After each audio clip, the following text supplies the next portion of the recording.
সুমনিটা কি কাজ করলো? আমার ছেলে হয়ে এরকম একটা মেয়েকে বিয়ে করে ফেললো। আরে আমি তো ভেবেছিলাম যে সুমনের বিয়েতে মোটা একটা দাও মারবো, একেবারে জল ঢেলে দিল তাতে। কিন্তু আয়নাকে একবার বাজিয়ে দেখতে হবে এই বিয়ের জন্য আয়না কতটা দায়ী। যদি প্রতীকও সত্যি সত্যি স্বামী হয় তাহলে তো ল্যাটা চুকেই গেল, আমার স্বপ্ন সফল।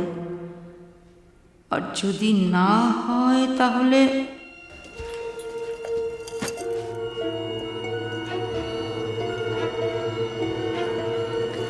তোমার কি রান্নার কোনো কাজে হেল্প করব?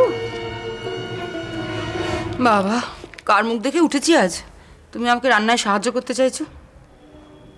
কেন? মাঝে মধ্যেই তো তোমায় সাহায্য করি।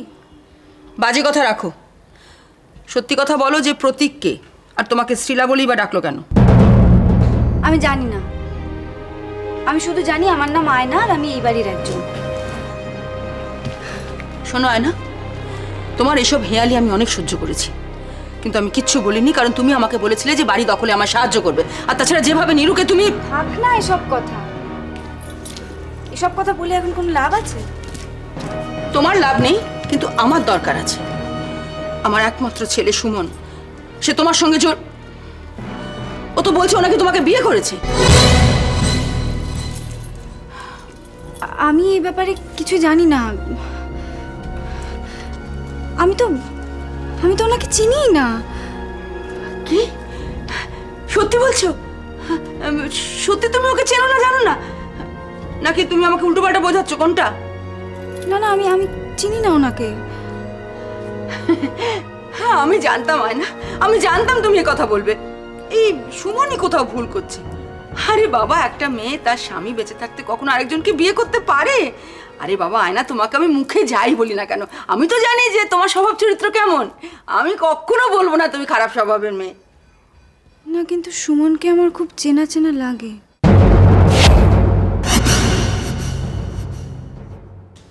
কিন্তু কোথায় দেখেছি, কি পরিচয়, এগুলো মনে পড়ে না। এই, তোমার মতলবটা কি বলো তো? একবার বলছো তুমি চেনো, একবার বলছো চেনো না।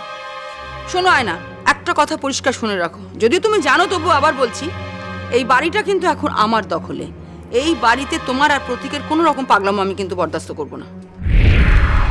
তুমি বিশ্বাস করো, প্রতীককে আমি চিনি না। তোমার স্বামীকে তুমি চেনো কি চেনো না তাতে আমার কিচ্ছু আসে যায় না, কিন্তু আমার ছেলে সুমনের ব্যাপারে তুমি যদি কোনো রকম ঝামেলা করো তাহলে তোমাদের দুজনকে আমি এই বাড়ি থেকে তাড়িয়ে দেবো, মনে থাকে যেন।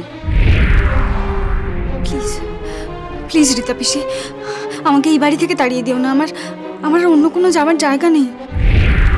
তাহলে প্রতীক তোমাকে কেন ওর বিবাহিতা স্ত্রী হিসেবে দাবি করছে? কেন বলছে যে ওর কাছে প্রমাণ আছে? আমি জানি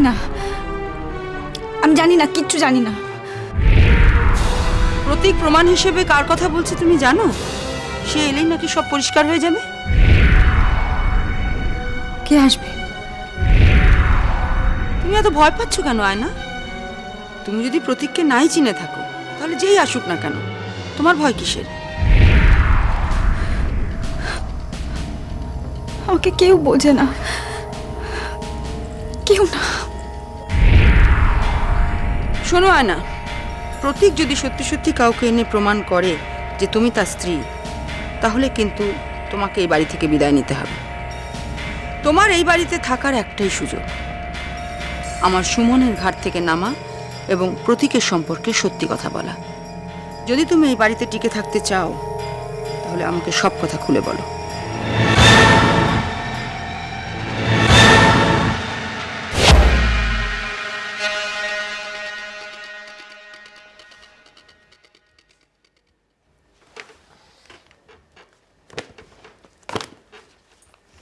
ভেতরে আসতে পারি?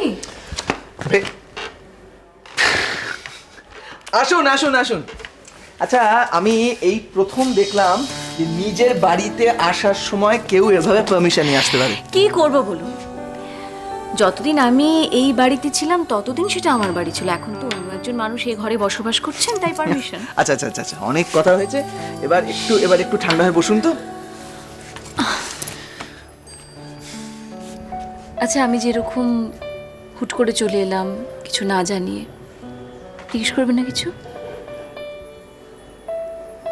না, করব না। কারণ একদিন তো এভাবেই হুট করে চলে গিয়েছিলে, কিচ্ছু না বলে। তুমি এসছো, দ্যাটস না। এই ঝর্ণার সঙ্গে কথা হয়েছে, ওকে তো ভীষণ খুশি হবে। ধীরে ধীরে, আমি আসার সময় ওকে দেখতে পাইনি, হয়তো রান্নাঘরে কাজ করছে। Okay. আচ্ছা, তোমার সত্যি আমাকে কিচ্ছু জিজ্ঞেস করার নেই?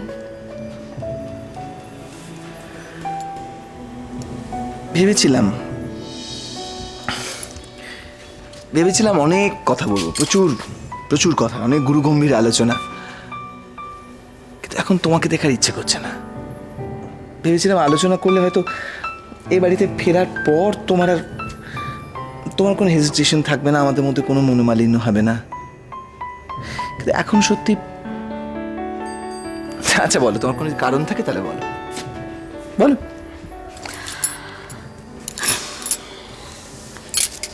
জানো অপূর্ব, যেদিন আমি তোমাকে বিয়ে করে প্রথমে এই বাড়িতে এসেছিলাম,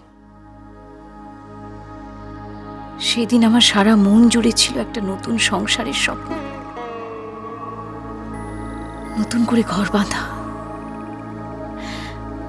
আমি তোমাকে নিয়ে এমন একটা সংসার গড়তে চেয়েছিলাম যা হবে আদর্শ। আর তাই তোমাকে আমি আমার চাকরির ব্যাপারে জিজ্ঞেস করেছিলাম। হ্যাঁ, এবং আমি তোমার চাকরির ব্যাপারে কখনো কোনো আপত্তি করিনি। তুমি হঠাৎ এই পুরনো প্রসঙ্গগুলো কেন আনছো? প্রয়োজন আছে বই কি অপূর্ব। দেখো, আজ আমি তোমার ডাকে সাড়া দিয়ে এ বাড়িতে ফিরে এসেছি ঠিকই, কিন্তু একদম একটা অন্য পরিবেশ পরিস্থিতিতে। শতরূপা, তুমি কি মিন করতে চাইছো আমাকে একটু বলবে? দেখো শতরূপা, আমি জানি না আমি তোমাকে কিভাবে অ্যাসিওর করব, কিন্তু প্লিজ তুমি বিশ্বাস করো, তুমি ফিরে আসার পর এখন থেকে যা হবে আমরা দুজনে বসে আলোচনা করে সব ঠিক করব, কেমন? আমাদের মধ্যে ভুল বোঝাবুঝি আর কোনো অবকাশ থাকবে না, কিচ্ছু থাকবে না। তুমি আমার উপর এইটুকু ভরসা রাখো। তোমার কথা মেনে নিয়েই বলছি অপূর্ব, এইবার কিন্তু আমি সত্যি সত্যি সংসার করতে এসেছি। আমার সংসার, আমার নিজের সংসার। পারবো তো? অফকোর্স পারবে, কেন পারবে না? ঝর্ণার কথা ছেড়ে দাও, তুমি সংসারে দায়ভার তুলে নিলে ও সব থেকে বেশি খুশি হবে। আর তুমি কি মাসির জন্য হেজিটেট করছো? করো না, মাসি তোমাকে আর কোনোদিন কিচ্ছু বলার সাহস পাবে না। তোমার মাকে কবে ফিরিয়ে আনবে বলো? তোমার কথাতে উনি ফিরলেন না, যদি আমার কথায় উনি ওনার অভিমান ভুলে বাড়িতে ফিরে আসেন, কবে যাবে বলো না? শতরূপা, এই জেদটা তুমি কেন ধরে বসে আছো? মার একটা অভিমান হয়েছে, কিন্তু আমি নিশ্চয় জানি কেটে যাবে। আর সত্যি কথা কি জানো, এখন মাকে কিছুদিন মার মতো ছেড়ে দেওয়া ভালো। আফটার অল মা তো বুঝতে পেরেছে মা একটা অন্যায় করেছে, তাই না? ফলে ভেতরে ভেতরে একটা অনুশোচনা বোধ আছে, সেটা কেটে যাক, মা ঠিক ফিরে আসবে। আর আমি একটা ব্যাপারে নিশ্চিত যে মা এই কারণে মনে মনে দুঃখ পাচ্ছেন, কষ্ট পাচ্ছেন। তাই বুঝি? না না, তাহলে তো খুব শিগগিরই একবার ওনার সঙ্গে দেখা করা দরকার। আমি দেখছি কবে দেখা করা যায়। ইস, কি অবস্থা করে রেখেছো ঘরটা তুমি! ছি, এখানে কি মানুষ থাকে নাকি বলো তো? মানুষ থাকে কিনা জানি না, তবে আমি থাকি। এখন আমাকে যদি তো মানুষ বলে মনে না হয় তাহলে অবশ্য। চুপ করো। এই নাকি তুমি তোমার নিজের কাজ নিজে করতে পারো? এইটার নমুনা? আচ্ছা, কেন লজ্জা দিচ্ছ? সব পুরনো কথা ছেড়ে দাও। এই আমার অনেক দরকারি কাগজপত্র আছে কিন্তু। রাখছি সব রাখছি, তুমি এখন এই ঘর থেকে যাও, আমাকে গোছাতে দাও ঘরটা। কিন্তু আমার কাগজপত্রগুলোকে প্লিজ দেখো। দেখবো, যাও না, তুমি থাকলে আমার ঘর গোছানো হবে না, যাও। ওকে ওকে। এবার থেকে সংসারের প্রয়োজনীয় অপ্রয়োজনীয়টা কি সেটা আমি ঠিক করব অপূর্ব, আর কেউ নয়।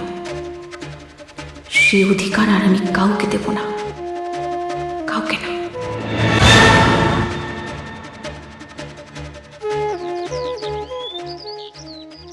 প্রতীককে এই বাড়িতে থাকতে দেওয়ার ডিসিশনটা তো তোমার। আমার সঙ্গে সঙ্গে তোমার মায়েরও যথেষ্ট মত ছিল, তবে উনি যদি জানতেন তোমার সঙ্গে আয়নার সম্পর্কের ব্যাপারটা, তাহলে নিশ্চয়ই মত দিতেন না। কি হলে কি হতো সেটা অনেক পরের কথা। আচ্ছা, প্রতীকের সঙ্গে জোট বেঁধে তুমি কি করতে চাইছো এক্স্যাক্টলি আমায় বলবে? না মানে স্বার্থ ছাড়া তো তুমি এক পাও নড়ো না, সেটা আমি খুব ভালো করে জানি, তো সেই জায়গা থেকে জানতে চাইছি আর কি। স্বার্থ ছাড়া কেই বা নড়ে বলো? যেমন ধরো তুমি বেশ ভালোভাবে প্ল্যান করে আয়নার সঙ্গে সম্পর্কের গল্পটা ফেলেছো, তোমার স্বার্থটা কি? তুমি বুঝবে না, ভালোবাসায় না কোনো স্বার্থ থাকে না, কোনো লাভ ক্ষতি তুমি বুঝবে না। তাছাড়া এইটা তুমি বুঝতে পারো, কারণ আয়নার পূর্ব পরিচিত বলে কেউ নেই, সেটা তুমিও জানো আমিও জানি। এর প্রশ্ন নেই, সুতরাং লাভ ক্ষতির প্রশ্ন ওখানে থাকবে না। তাই নাকি? এসব কথা তুমি যতই আমাকে বলো, তুমিও জানো আমিও জানি যে প্রতীক যথেষ্ট প্রমাণ দেখিয়েছে প্রতীকই আয়নার স্বামী। এবং তুমি এটা খুব ভালো করে জানো যে প্রতীক ভালো ব্যবসায়ী, ভালো ছেলে, সৎ ছেলে। আয়নাকে টোপ হিসেবে ব্যবহার করে তুমি তোমার আখেরটা গুছিয়ে নিতে চাইলে গুছিয়ে নিতেই পারো। শুধু শুধু রেগে যাচ্ছি, তোমার মুখ থেকে এর থেকে ভালো কথা তো এক্সপেক্ট করাই যায় না। যাই হোক, তোমার কাছ থেকেও এর থেকে বেশি কিছু এক্সপেক্ট করা যায় না। তোমাকে আমি খুব ভালোভাবেই চিনি সুমন, এবং তোমাকে একটা কথা বলে রাখি, যে আসছে মানে প্রতীক যাকে নিয়ে আসছে, সে আসার পর কিন্তু তুমি আর কিছুই করতে পারবে না। খুব সাবধান। তোমরা কি ভেবেছো বলো তো? এই বাড়িটাকে তো একটা নরক বানিয়ে ফেলেছো তোমরা। এদিকে তাকাও, কি ভাবছো? কিসের অধিকারে, কিসের জোরে তোমরা এত কিছু করছো? পরীকে খুঁজে পাওয়া যাচ্ছে না, আদিত্য নারায়ণ যে এই বাড়ির হেড, যে মাথা, সে নিরুদ্দেশ। গলা নামিয়ে কথা বলো, কারণ প্রতীক একটা কথা বলেই দিয়েছে যে যে আসছে সে হচ্ছে ওর ট্রাম্প কার্ড। কাজে দুদিন পরেই এই যে গলা উঁচু করে কথা বলাটা, এটা আর কার্যকরী হবে না, বলতে পারবে না। আর দুই, তুমি তো এখন এই বাড়িতে আছো, কাজে এই যে যারা হারিয়ে গেছে, যাদের খুঁজে পাওয়া যাচ্ছে না, খুঁজে বার করে নাও তাদের। হ্যাঁ, আমি কি করবো সেটা তোমার বলতে হবে না, সেটা আমি করে নেবো। হ্যাঁ, খুঁজে আচ্ছা, তোমার স্বামীও তো আবার তোমাকে ছেড়ে, তাহলে তো ওনাকেও আমায় খুঁজতে হবে না? Shut up. আমার দিকে আঙ্গুল তোলার আগে তুমি আমাকে একটা কথা বলো তো, তোমার বাবা সুজিত সান্যাল কোথায়? আমার বাবাকে নিয়ে কোনো কথা বলতে হবে না। আমার বাবা জীবিত না মৃত সে নিয়ে আমার বিন্দুমাত্র কোনো চিন্তা নেই। আমার চিন্তা এই বাড়িটাকে নিয়ে। এটা বড্ড নোংরা হয়ে গেছে, এবার আমাকে একটু ঝাড়াই সাফাই শুরু করতে হবে, কিছু কিছু লোককে কেটে বাদ দিয়ে দিতে হবে আর কি। তার মধ্যে যদি আপনি পড়েন, তাহলে আপনাকেও তাড়িয়ে দিতে হবে, আমার কিছু করার নেই। দেখো, আমাকে এত বড় কথা বলার পর শেষ পর্যন্ত তোমাকেই না এই বাড়ি থেকে, মানে প্রতীক যাকে ট্রাম্প কার্ড হিসেবে আনছে, সে এসে তোমাকেই না শেষ করে দেয়। ওসব গল্প অন্য কাউকে শোনাবেন, আমি মনকে হারাতে পারবো না। যেই আসুক আমি সামনাসামনি দাঁড়িয়ে মোকাবিলা করব। দেখা যাক কে জেতে।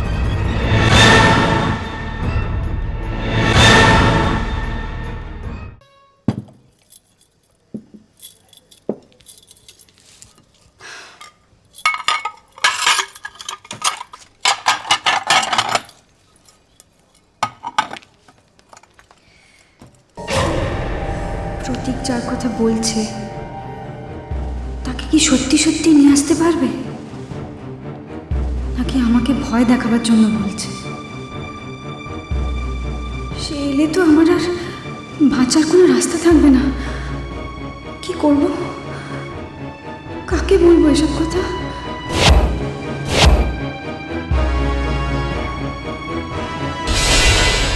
পালাতে হবে,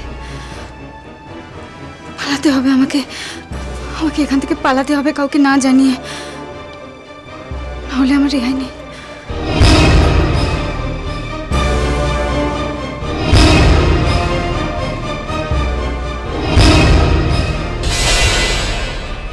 আমি জানতাম যে আপনি মনকে ভালোবাসেন না, কোনো একটা ধান্দা এখানে রয়েছেন, আজকে সেটা প্রমাণিত হলো। এটা ভদ্রলোকের বাড়ি, এখান থেকে চলে যান প্লিজ। ঠিক আছে, আমিও এর শেষ থেকে ছাড়বো। একটা কথা শুনে রাখো শিলা, এবার কিন্তু সে আসছে। এতদিন আমি বলেছিলাম সে আসতে পারে, কিন্তু এবার আমি আমার ট্রাম্প কার্ডটা কিন্তু ফেলেই ছাড়বো।